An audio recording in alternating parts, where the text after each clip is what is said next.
Pronto, a gente deu uns 10 minutinhos aí para a galera se preparar. A gente vai dar início, né, o pilar hoje, né, de apresentação de trabalhos científicos. Então, a gente está dentro do Multiplayer 4.0, está acontecendo dia 4 a 11 de novembro. Hoje está com uma programação de, agora, 17 horas, apresentação dos trabalhos científicos, 19h30, legalização de obras, 21 horas, segurança em máquinas e equipamentos, e, por fim, 22 horas, né, as mudanças no marco regulatório do saneamento básico no Brasil. Me apresentando, sou Ronaldo Rodrigues, coordenador estadual de projetos no Crédito Bahia. É uma gratidão aqui estar mediando agora, hoje nessa apresentação de trabalho científico. Primeiramente, eu vou fazer só um breve fala do que é o programa. Né? A gente está fazendo uma apresentação em todo o evento do Multiplayer 4.0. Né? Como a gente está utilizando um slide aqui único, então eu resumi algumas ideias rápido do que é o programa. O CREA Júnior é um programa cujo principal propósito é a aproximação dos futuros profissionais da área tecnológica, do mercado, entidades de classe e dos conselhos regionais de engenharias e agronomias, né, CREAS, e as respectivas entidades de classe. O CREA Júnior foi criado no ano 2000, no estado de Minas Gerais, então já tem 20 anos aí de programa, onde é referência na formação de novas lideranças, capacidade de gestão, trabalho em equipe, network e muito mais. O programa não possui nenhum fins lucrativos e é exclusivamente composto por voluntários. A gente somos estudantes de engenharias e geociências e a gente trabalha, né, em prol de construir mesmo futuros profissionais, né, que atuam no mercado, alinhando a questão de ética, responsabilidade, né, e compromisso com a sociedade. Falando da Bahia, iniciou as atividades lá em 2015. Né? Hoje a gente está presente em 6 regiões: Leste, Norte, Oeste, RMS, Sudoeste e o Sul. A gente tem 8 núcleos, né? Barreiras, Cruz das Almas, Feira de Santana, Juazeiro, Ilhéus, Itabuna, Salvador e Vitória da Conquista. A gente promove ações, né, para complementar a formação acadêmica e profissional. Também ações sociais, né, que a gente também vê a importância de estar trazendo não só a parte técnica, mas também a questão humana, e também visitas técnicas. Esse ano a gente teve que ressignificar enquanto Prédio Bahia, né? Então, a gente teve que readaptar muito a questão online e os projetos estaduais não foram diferentes. Então, esse multiplicado por zero, a gente teve que fazer uma baita adaptação e está ocorrendo do jeito que a gente espera, né? Uma expectativa muito grande que a gente iniciou na quarta-feira e o engajamento está bem legal. Por que estamos aqui? A nossa missão é contribuir para a integração e formação de profissionais, conectando-os ao sistema CREA e mútua, a fim de transformar o exercício ético legal de suas áreas de atuação em prol de uma melhor sociedade. Nossa visão: em 2020, seremos um programa reconhecido pelos associados pelo sistema CREA e mútua e mercado de trabalho como uma plataforma de desenvolvimento de futuros profissionais da área tecnológica. Repara que em 2020, aqui, né, esse ano a gente está readaptando e criando um novo triênio, né, para os próximos 3 anos. Valores: ética profissional, valorização, formação, liderança, inovação, compromisso com a sociedade e integração. Então, o programa é vinculado ao CREA com FEA, né, que atua na fiscalização e zelo do profissional, da profissão, alinhado ao Código de Ética, né, valorização, junto com tudo com as entidades, né, o conselho, as instituições, né, esse braço, nessa relação tríade, para que a gente possa formar esses estudantes como futuros profissionais. Então, hoje, a gente vai estar apresentando aqui os trabalhos. A gente fez um edital, né, que a gente selecionou melhores trabalhos na Bahia como um todo, né? A gente fez uma divulgação em várias instituições diferentes e a gente escolheu 3 para estar apresentando hoje. Então, a proposta, né, é difusão de conhecimento, network e experiência para associados, né, que vem desde a essência do Multiplica.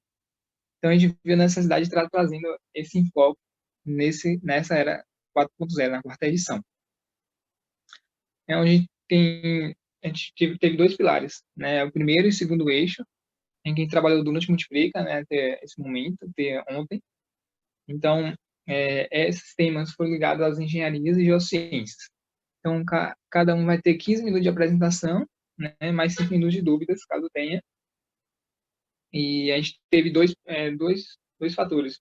de apresentação. Um foi a apresentação ao vivo aqui e a outra via vídeo poster. Duas pessoas, né, apresentar por vídeo poster, sendo uma não vai estar presente aqui, Bruno. Aí eu vou estar, ele enviou o vídeo para a gente, né, da apresentação, eu vou estar colocando aqui. Aí a apresentação vai ser em ordem alfabética. Aí o primeiro vai ser Bruno Oliveira dos Anjos, onde o trabalho foi análise das propriedades físicas e mecânicas de concreto com substituição parcial do agregado miúdo por vidro de garrafa. A segunda apresentação será de Fernando Soares Silva Júnior, com análise da qualidade da água subterrânea utilizada na construção civil em Vitória da Conquista. E, por fim, terceira, será Leide Dais Souza Pereira, com quantificação temporal e caracterização das áreas ocupadas por pivô de irrigação no município de Santa Maria da Vitória, oeste da Bahia. Olá, pessoal, tudo bem? Eu sou Bruno Oliveira dos Anjos, sou aluno do IFPA do curso de Engenharia Civil, estou atualmente no 10º semestre e vim aqui compartilhar com vocês um pouco do trabalho que eu realizei. Desde já eu agradeço a todos o interesse, a presença. Sou lisonjeado de estar aqui falando com vocês. Muito obrigado. Vamos agora ao meu trabalho. Bom, o trabalho em questão ele se intitula Análise das propriedades físicas e mecânicas de concreto com substituição parcial do agregado miúdo por vidro de garrafa. A motivação inicial do trabalho foi o consumismo existente no nosso mundo hoje, tão comum, e que tem como consequência a produção de resíduos sólidos em uma escala igualmente grande, certo? Bom, a sociedade vem se preocupando cada vez mais com o tratamento adequado e a possível reutilização desses resíduos sólidos, tendo aí o que a gente conhece como consciência ambiental, tema tão atual no nosso meio, certo? Agora um pouco sobre o vidro, que é o objeto aí central do nosso trabalho. O vidro, tão conhecido por nós hoje, ele é uma substância inorgânica, homogênea, amorfa, formada principalmente por óxidos de sílica e sódio, tendo como suas principais características a transparência e a durabilidade. Lembrando que essa transparência ela pode ser determinada, ela é determinada durante o processo de fabricação, pode ter diversos níveis, mais transparente, menos transparente, vidros opacos e afins. Outra grande qualidade do vidro é a sua capacidade de ser formado, de ser construído em qualquer formato. Hoje em dia existe praticamente tudo de vidro, desde lentes de óculos a para-brisas de veículos, garrafas e afins. Um histórico do vidro, ele foi descoberto ocasionalmente há cerca de 4.000 anos atrás, quando comerciantes fenícios fizeram uma fogueira na praia e para isso apoiaram blocos de carbonato de sódio e ao fazer a fogueira, a sílica da areia se fundiu com esse carbonato de sódio, gerando uma substância pastosa e transparente até então desconhecida de todos. E, posteriormente, os romanos, com auxílio de artesãos egípcios, produziram os primeiros materiais de vidro, basicamente como conhecemos hoje, mas ainda assim bastante primitivos, mas foi a primeira utilização propriamente dita do vidro. No decorrer desse tempo, diversas outras técnicas para a fabricação do vidro foram desenvolvidas, mas somente no século XX que se popularizou a sua produção, comercialização em larga escala. Para vocês verem, é algo descoberto há 4.000 anos, foi se tornado popular no século XX agora, então estamos falando de um produto, de uma indústria bem recente. Bom, mais especificamente, estamos falando aqui do vidro de garrafa, né, que foi utilizado no nosso trabalho, e ele é produzido através de dois processos básicos, o soprado e a conformação prensado-soprado. Basicamente, esse processo se divide em duas etapas. Inicialmente, é feito um pré-molde com uma certa quantidade de vidro fluido, bastante aquecido, e esse pré-molde é levado ao molde definitivo, onde, através do processo de insuflar ar dentro do molde, o vidro derretido ele assume o formato da garrafa final, propriamente dito. A diferença desses dois métodos é que no soprado, o pré-molde também é feito através de insuflar ar, e no prensado, o pré-molde é feito através da prensa com pistão metálico. Bom, agora um pouco sobre a indústria vidreira. Ela se desenvolveu rapidamente, como eu disse anteriormente, é uma indústria recente, né? Começou no século XX. E o Brasil, ele é o maior produtor de vidro da América Latina. Essa indústria de vidro ela se popularizou através de sendo uma consequência de outras indústrias. Ela foi alavancada pela indústria automobilística, a construção civil e a indústria de alimentos, com a fabricação de embalagens de diversos tipos.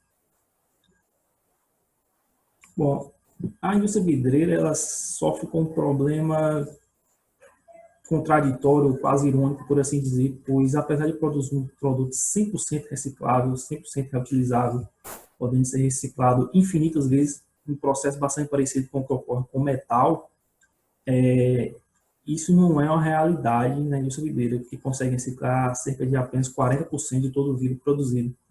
Então, temos aí um reaproveitamento deficiente desse produto, certo? Agora vamos falar um pouco sobre o concreto. O concreto, que é a base da construção civil, um dos, se não o produto mais consumido na construção civil em todo o mundo, por apresentar um excelente desempenho estrutural, ou seja, tem uma boa capacidade de carga, aguenta muito peso sobre ele, e também tem uma característica muito semelhante à do vidro, que é a capacidade de conformação, ou seja, poder ser produzido em qualquer formato, praticamente qualquer formato. A composição básica do concreto é essa aí, aglomerante, agregados, água e aditivo. O aglomerante utilizado é o cimento Portland, é um cimento muito comum no nosso mercado. Os agregados que têm a função de dar volume ao concreto, sendo que a sua resistência final do agregado ele tem que ser igual ou superior ao do aglomerante. E tem como agregado graúdo principalmente a brita e o miúdo a areia. Temos também a água, importante para reagir com o aglomerante, lembrando que a reação de endurecimento do cimento é a reação de hidratação. E, por fim, aditivos quando necessário. Existe uma vasta gama de aditivos que não cabe aqui citar. A fabricação do concreto ela é bastante simples, podendo ser manual ou mecânico, consiste basicamente em uma mistura homogênea de todos os materiais envolvidos. Como vocês podem observar aí na imagem, temos uma betoneira, equipamento padrão para a fabricação de concreto. Bom, vamos agora à metodologia propriamente dita do trabalho. Inicialmente, foi a etapa de coleta, onde as garrafas utilizadas foram coletadas em sucateiros de vidro na cidade de Vitória da Conquista, que são comércios especializados nesse tipo. Vale lembrar que esse comércio existem poucos na cidade, pois ele não é muito lucrativo, uma vez que as únicas garrafas que interessam são aquelas que ainda estão inteiras, completamente inteiras. E também foi coletado garrafas em distribuidoras. O coleta foi bem simples. Eu chegava lá e eles simplesmente me doavam as garrafas que estavam quebradas, garrafas de diversas bebidas diferentes.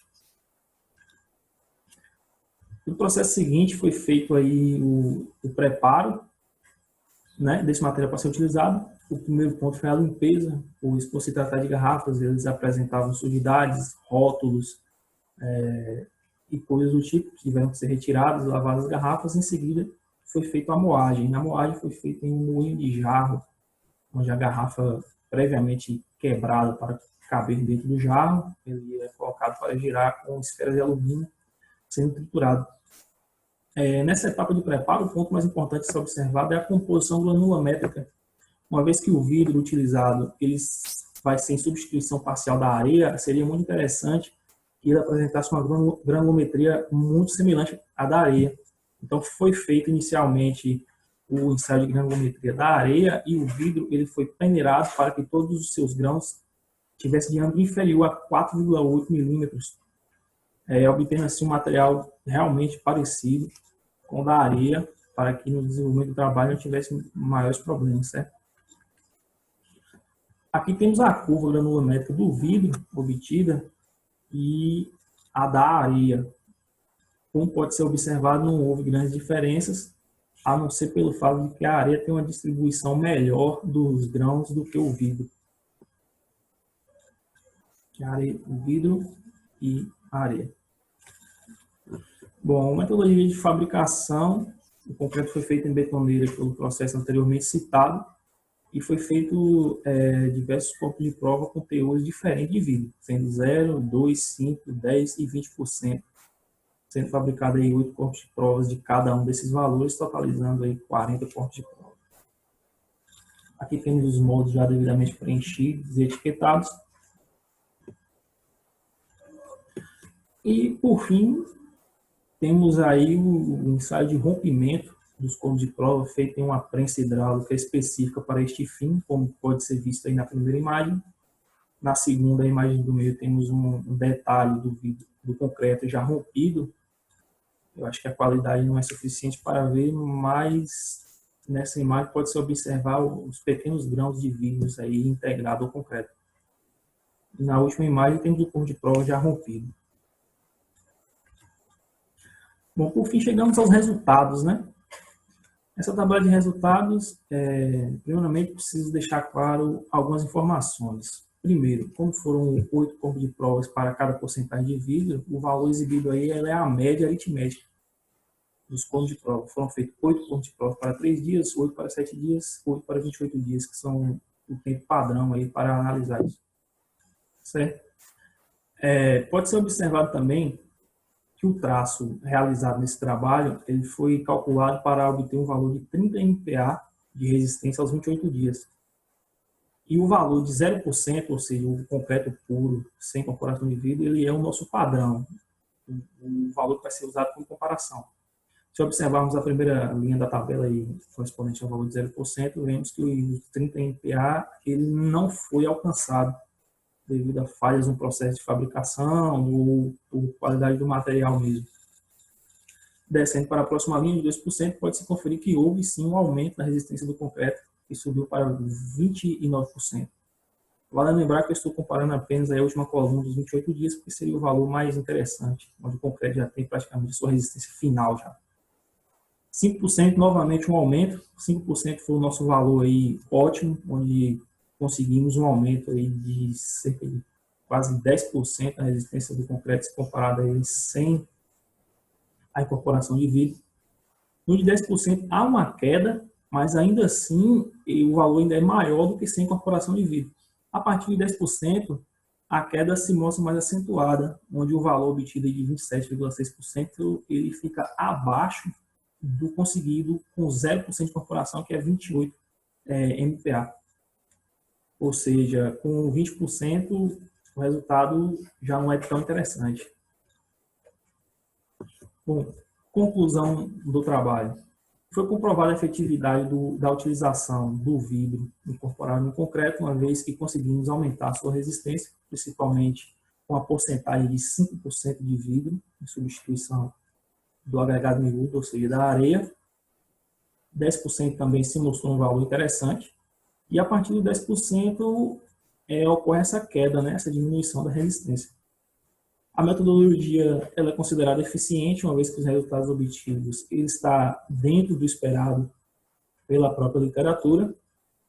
E, por último, o que eu gostaria de acentuar é que esse estudo ele mostra que é possível, de fato, a reciclagem do vidro, que não é incentivada atualmente. E esse estudo ele serve como ponto de partida para diversos outros estudos. Estudos de viés ambiental, econômico também, uma vez que você pega um produto que estava sendo completamente descartado, que vai parar em aterros, como é o caso das garrafas que eu coloquei em Vitória da Conquista, e você reinsere ele novamente dentro do setor da construção civil, agregando valor a um produto que era considerado lixo, completamente descartado.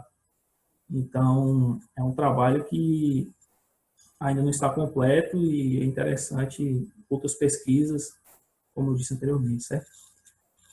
E dito isso, muito obrigado pela atenção de todos mais uma vez. Foi um prazer estar aqui com vocês. E é isso.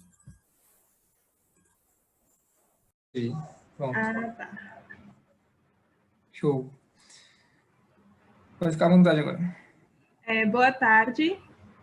Eu sou Leide Dais Souza, estudante do curso de Engenharia Agronômica da UNEB, e vou apresentar para vocês, nesse momento, meu trabalho, que é quantificação temporal e caracterização das áreas ocupadas por pivô de irrigação no município de Santa Maria da Vitória, oeste da Bahia.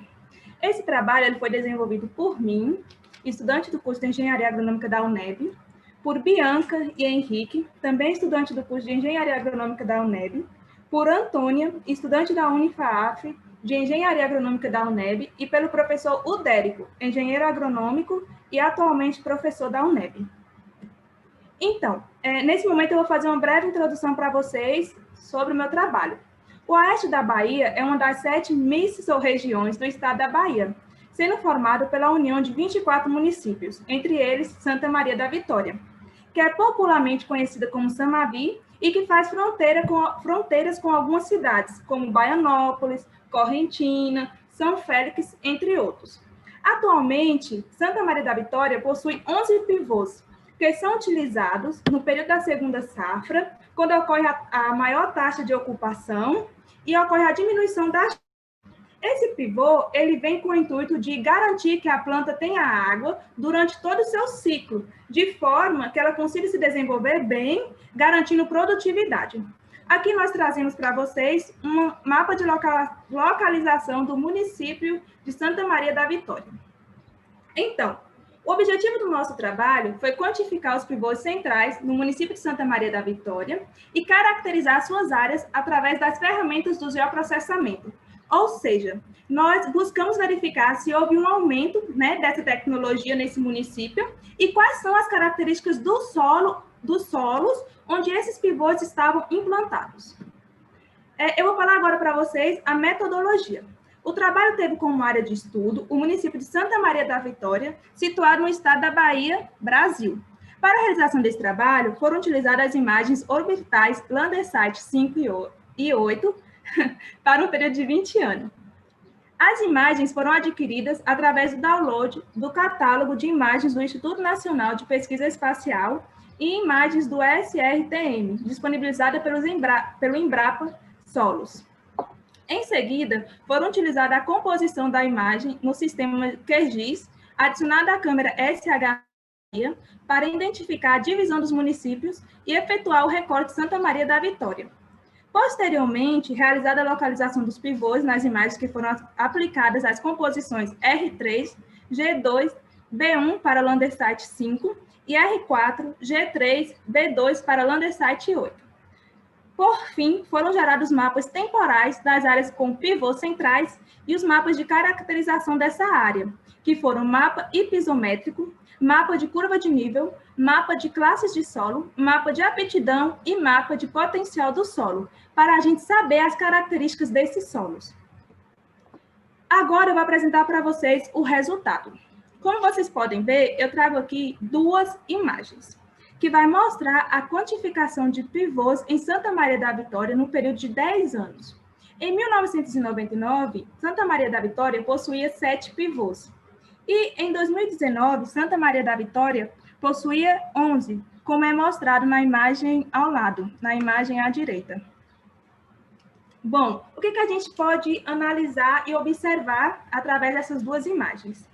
Que houve um aumento, da utilização desse sistema, houve um aumento de pivôs, mas esse aumento não é significativo, não foi um aumento tão grande. Isso pode ser justificado pelo fato de que em Santa Maria da Vitória, lá possui mais uma agricultura familiar, não é um polo produtor.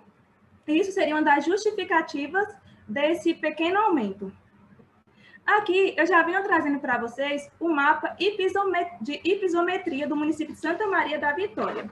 Esse mapa, ele vai falar da topografia do local, através das cores, onde azul e verde significa baixa altitude e vermelho e branco alta altitude. O que a gente pode observar? Pois eles se encontram em locais onde há uma baixa altitude. E essa característica, ela é necessária para a implementação dessas ferramentas, para a implementação desse sistema.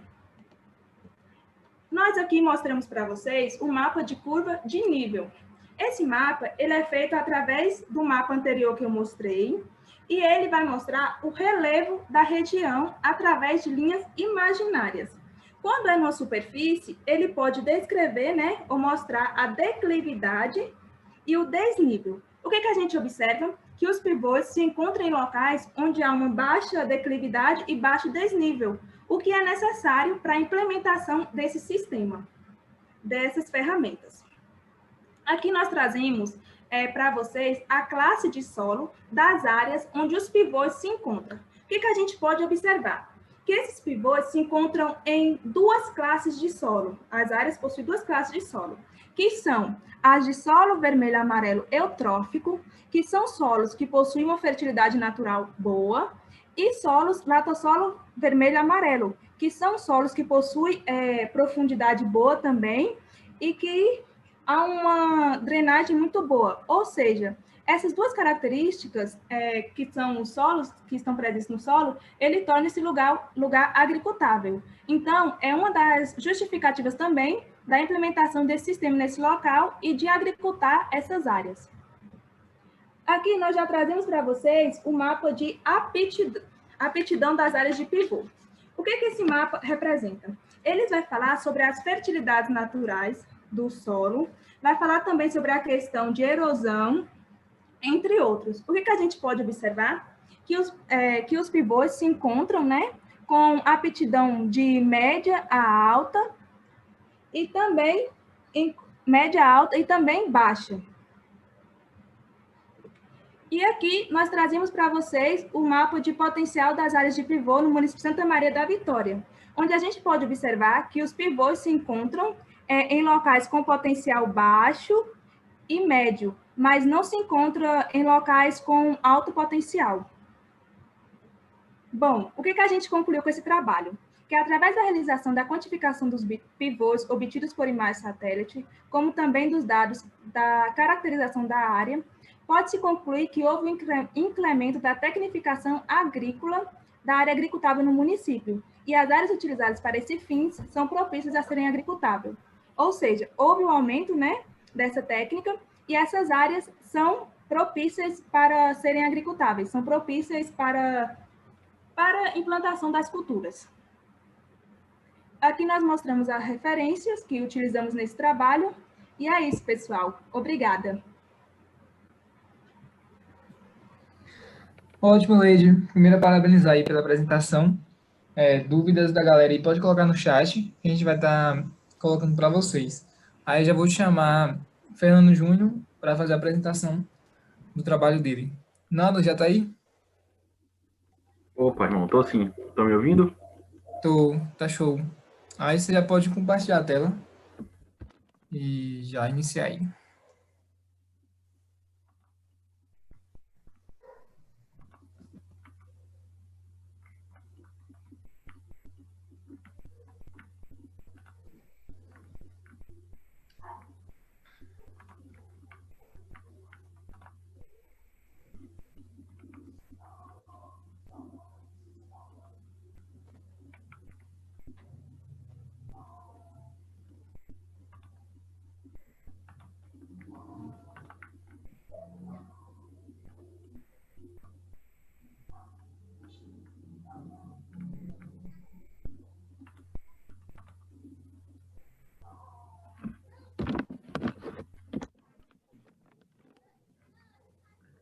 Vocês estão conseguindo ver minha tela? Tá aparecendo aí do pôster. Peraí, tá? Rapidinho.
pode começar, Rony?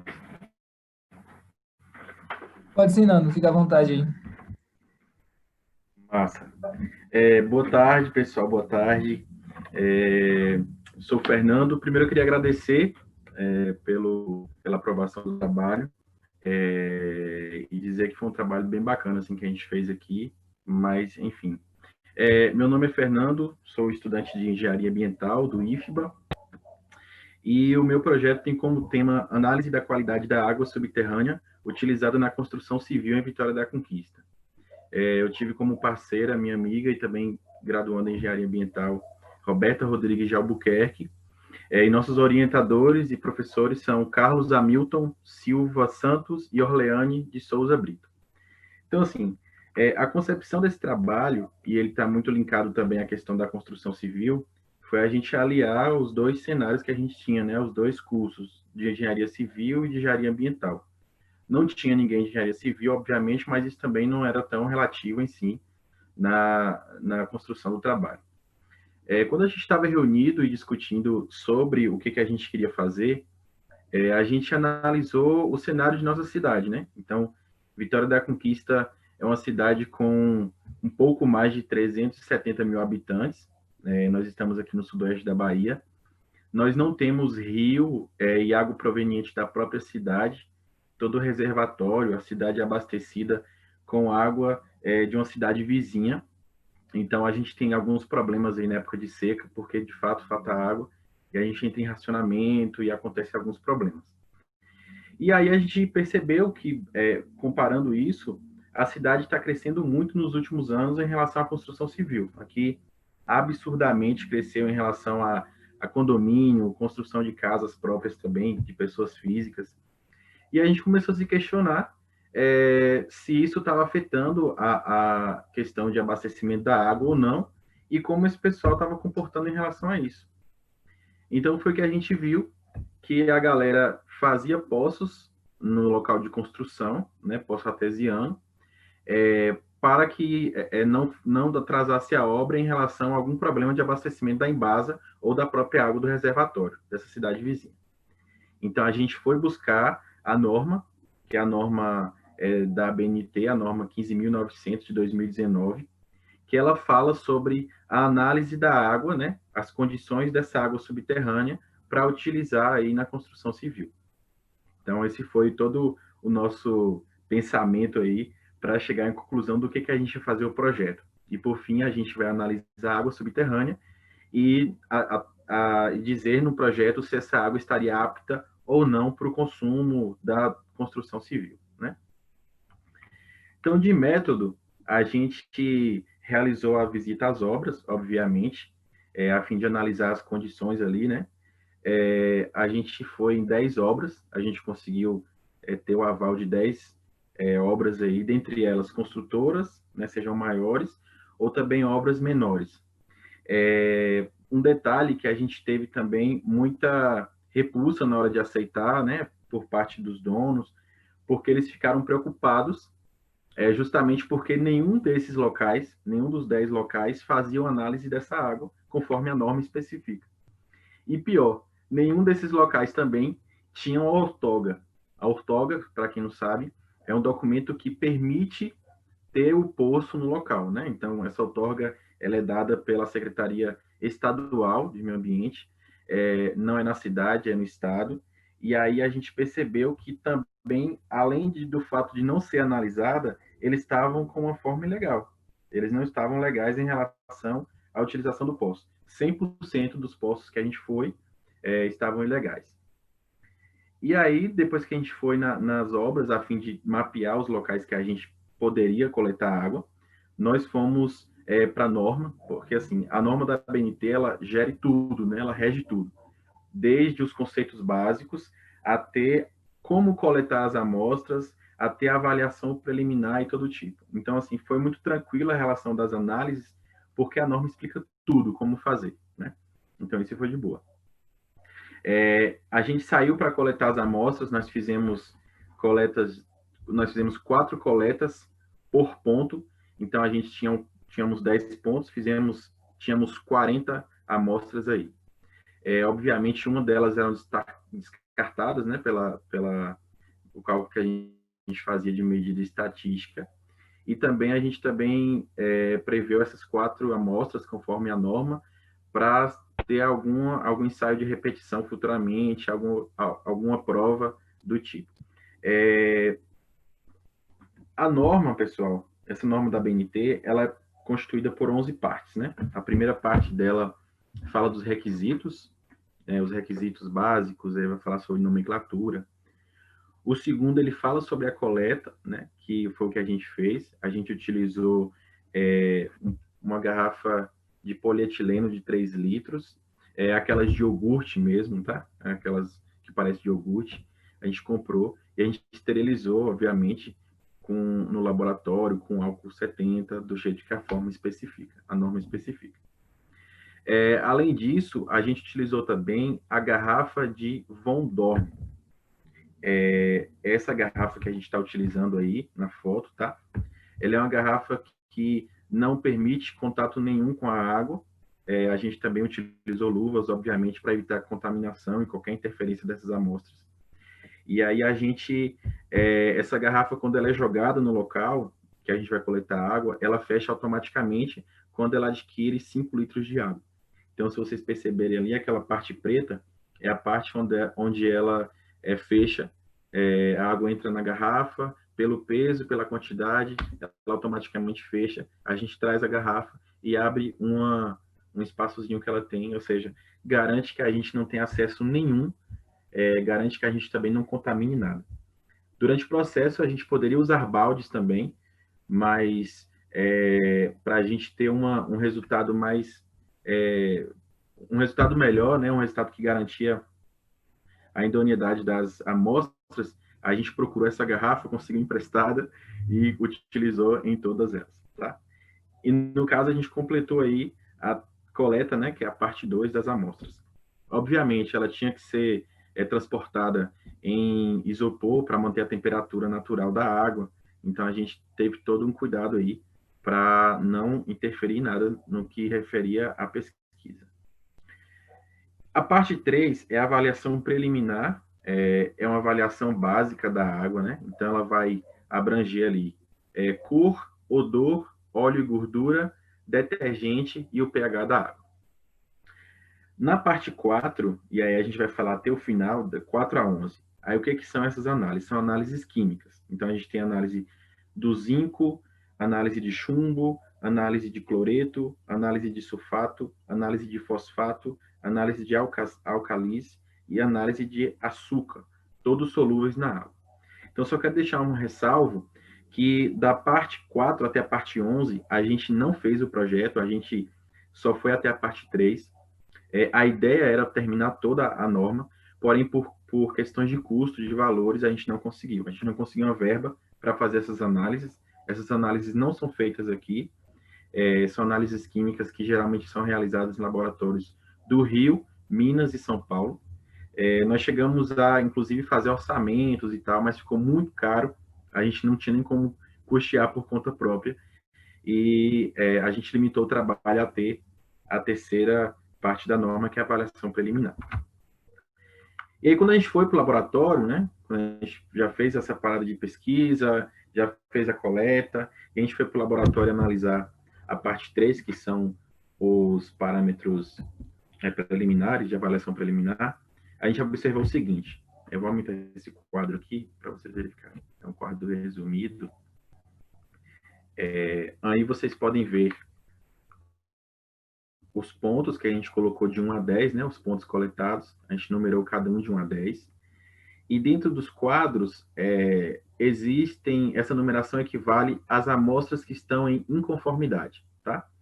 Então, em relação à cor, 2 amostras, no caso, dos 10 pontos, 2 das amostras apresentaram a cor que não é uma cor que é um parâmetro da norma, ou seja, o parâmetro diz que ela não tem que apresentar cor, e 2 dessas amostras apresentaram.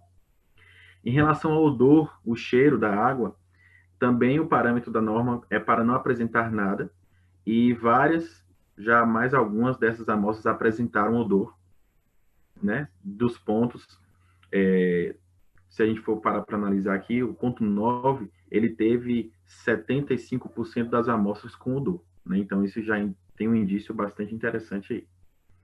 Em relação a óleo, gordura e o detergente, não foi verificado nada em relação a isso, ou seja, todas as amostras não apresentaram nenhum tipo de óleo, gordura ou detergente, né?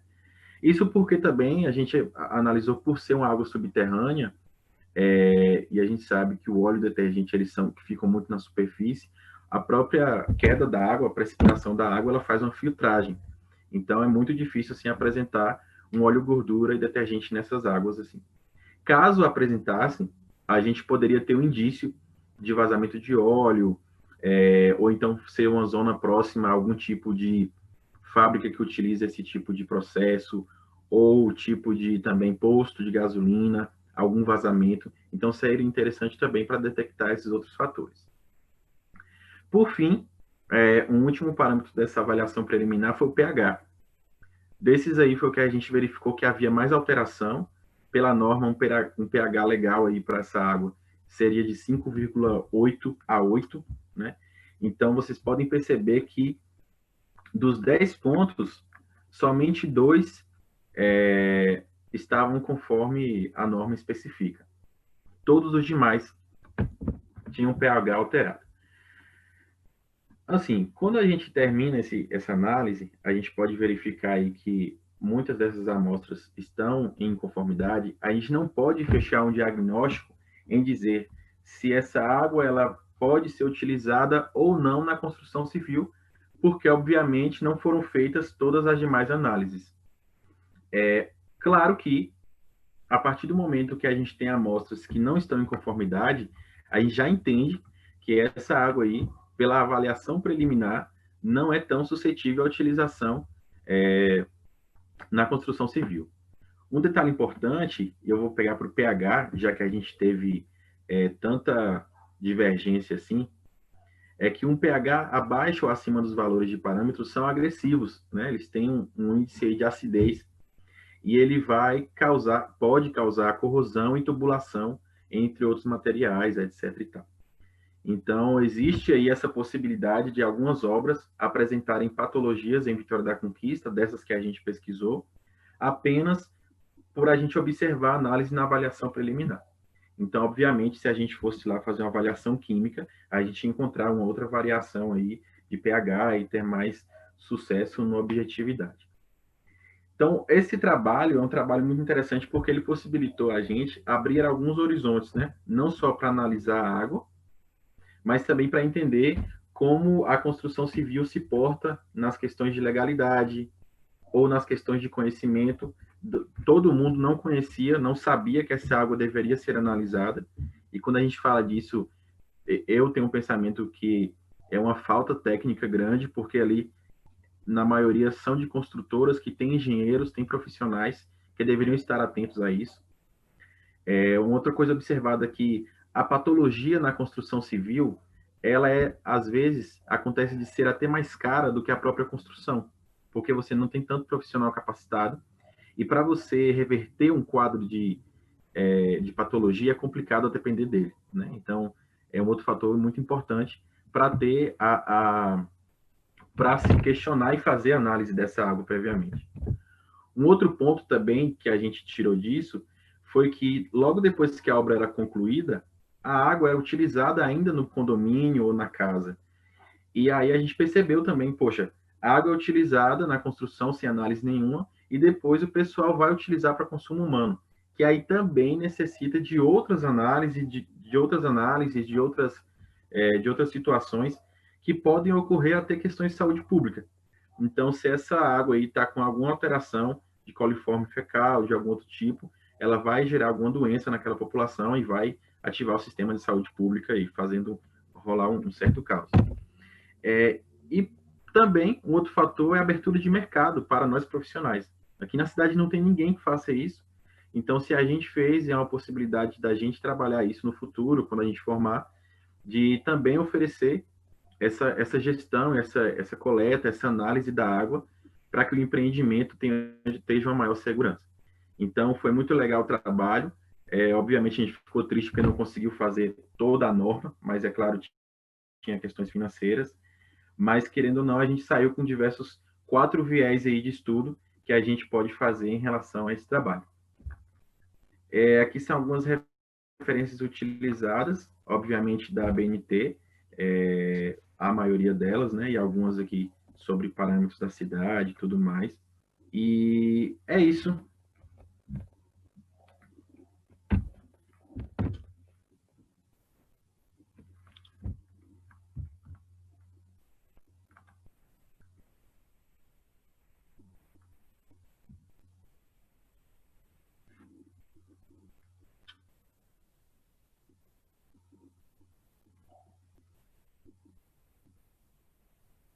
Vocês estão me ouvindo, gente? Sim, estamos. Pelo menos eu estou. Ah, tá. Eu acho que o Ronaldo que caiu, né?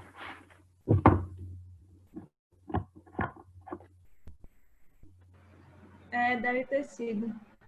Ô, Leide, perdão, eu não consegui entrar antes. Eu queria ter assistido sua apresentação, mas se você puder me mandar, eu queria dar uma olhadinha. Sim, eu posso. Você me passa o seu e-mail, pode ser? Passo sim, passo sim. Você pode anotar aí? Posso. Só um momento. Tá.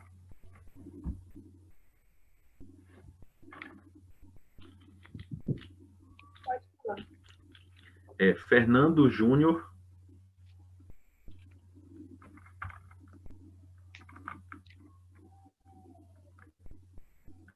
Fernando Júnior.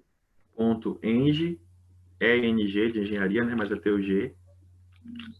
Sim. Ambi, de ambiental, até o B também. Agora eu tô vendo. @gmail.com. Eu não tinha presente. Eu não tinha visto isso aí. Realmente. Tá aí na tela também, tá? Sim, eu reparei agora que estava na tela. Estava olhando pro papel. E você é de que curso? Eu sou do curso de Engenharia Agronômica. Ah, que legal. Você é de onde, Leide? Eu sou de Correntina. Massa, massa, massa, massa. Você? Eu sou de Vitória da Conquista aqui. Estou já na reta final do curso, graças a Deus. E como é que tá aí em relação à pandemia? Você já conseguiu voltar às aulas? O pessoal fez remoto? A gente conseguiu, voltou segunda e está de forma remota. E as suas?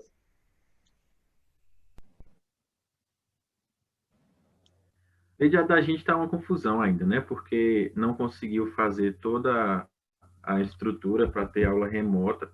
E aí meio que deu uma perdida grande aí no semestre. Agora, o pessoal que estava terminando, já para apresentar trabalho de conclusão, eles conseguiram fazer, né? Porque afinal de contas só era apresentar e tal. E aí conseguiu uma galera aí dar uma adiantada. Mas no geral ainda está muito complicado. As que mais conseguiram se adaptar assim foram as particulares, porque pelo menos aqui na cidade algumas delas já têm sistema de educação à distância, né? Então eles aproveitaram, mas as públicas em sua maioria não conseguiu. Concordo com você. Houve uma grande dificuldade para se adaptar. Fora a própria tecnologia, né? Então você tinha uma dificuldade dos próprios alunos, às vezes, ter recurso e tal, que é complicado também. Muita gente do interior que às vezes não tem acesso. E aí é prejudicar, né? Então foi melhor mesmo aguardar aí para ver o que vai acontecer. Verdade, concordo. Acho que ele voltou. Voltei. Na última fala de Nando caiu a minha chamada aqui. Mas eu queria parabenizar aí pela apresentação, muito bacana. Por enquanto não tem nenhuma dúvida do público ainda lá no YouTube. Eu vou fazer uma pergunta geral para os dois, aí cada um dá sua contribuição. Quais insights que vocês utilizaram durante a graduação, assim, que foram base para vocês construírem esse trabalho e que se vocês pensam também em expandir esse trabalho futuramente ou pretendem morrer agora ou pretendem continuar, né, nessa busca aí de ampliar, por exemplo, no trabalho de cada um foi específico de uma cidade, né? Por exemplo, Nando foi Vitória da Conquista, Leide foi em Santa Maria, lá na região oeste. Aí como vocês pensam sobre isso? Aí pode ser Leide primeiro, né, na sequência, e Nando depois. Pronto, Leide, vai lá.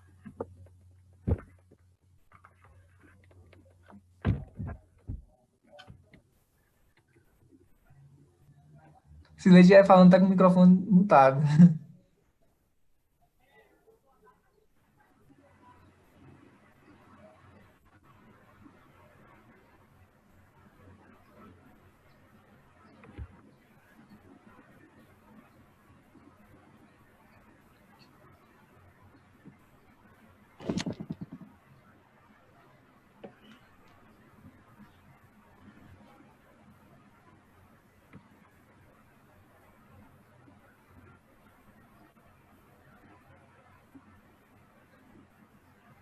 Será que teve algum probleminha no microfone É, dela? Leide está nos ouvindo? Eu vou começando aqui, então pode ser, Jonas? Pronto, pode ser. Pronto. No meu caso, foi um trabalho bem curioso, assim, porque a gente percebeu que digamos, essa falta de expertise, né, ou de conhecimento em relação a essa área, provavelmente não é só aqui em Conquista. Então, é sim um sonho de expandir, e principalmente na vida profissional. Então, pode ser, tanto eu como o Roberto, a gente pensa isso, de ser um trabalho a mais para a gente, sabe? De oferecer essa gestão de análise aí nos poços, e oferecer não só a análise, mas como também a regulamentação dos poços, que as pessoas não conhecem. Então, muitos aí, quando vai precisar fazer um documento, ou quando tem algum sistema de fiscalização, recebem multas simplesmente pelo fato de não conhecer que aquilo era essencial fazer, né?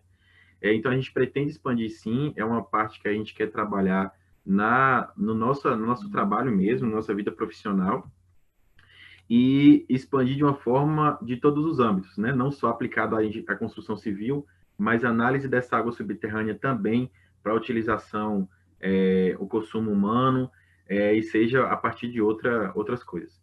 Um outro insight também que eu achei muito interessante é que nós, enquanto profissionais da área tecnológica e os profissionais que são regidos por normas, principalmente a engenharia, que tudo tem norma, então a gente precisa segui-las para ter uma maior segurança de tudo, né?